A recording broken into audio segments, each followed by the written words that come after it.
Precious Easy, not your average high school student.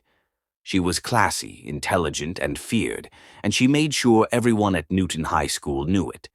From the way she walked down the hallways with her head held high, to the way she commanded attention in every room, Precious was obsessed with one thing: respect.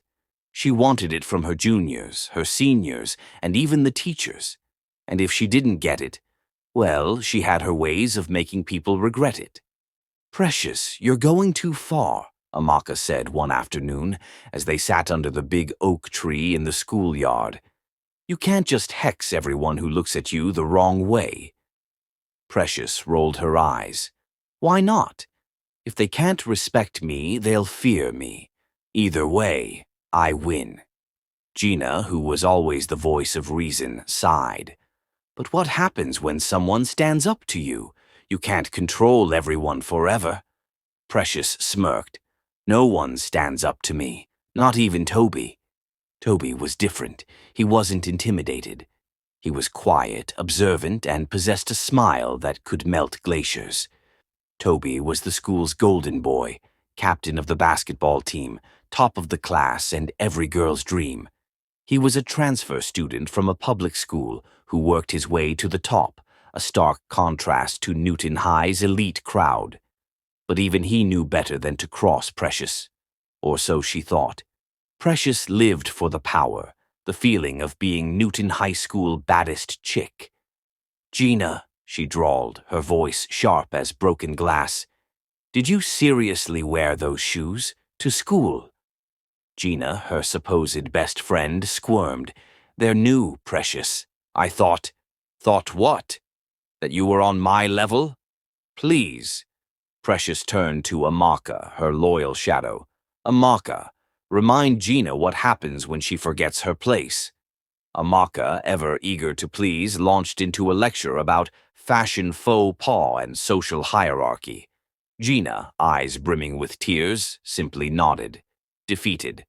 One afternoon, Precious was holding court in the cafeteria, her voice booming over the chatter. Toby, oblivious, bumped into her, spilling his juice. "Watch it," Precious snapped, her eyes flashing. Toby looked up, his smile disarming. "Sorry, I didn't see you there." He pulled out a handkerchief and began to mop the mess. Precious was stunned. No apology, no groveling, just a smile and a handkerchief. "Do you even know who I am?" she demanded. "Yeah," Toby said, still smiling. "You're the girl who just got juice spilled on her." The cafeteria erupted in hushed whispers. Precious was mortified. But something about Toby's calm demeanor, his genuine smile, caught her off guard.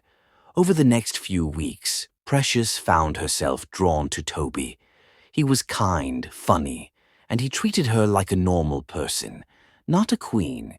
He talked to her about his love for art, his dreams of traveling, and his belief in kindness. He listened to her, really listened, something no one else had ever done. One evening, under the sprawling mango tree in the school garden, Toby confessed his feelings.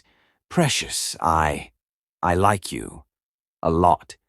Precious, her heart pounding, looked at him. I like you too, Toby."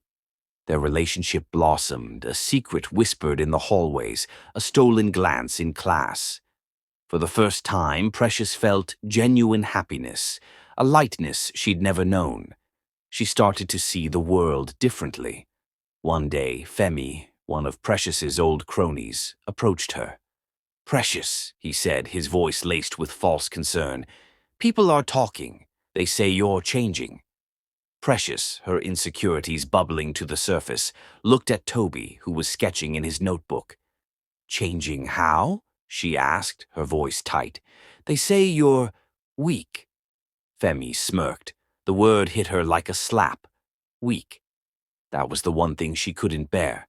She looked at Toby, then back at Femi. "I'm not weak," she said, her voice trembling. "I'm still Precious Ease." That night, she broke up with Toby. "I can't do this," she said, her voice cold. "We're too different." Toby looked at her, his eyes filled with sadness. "I thought you were changing, Precious. I thought you were learning to be yourself." Precious turned away, tears stinging her eyes.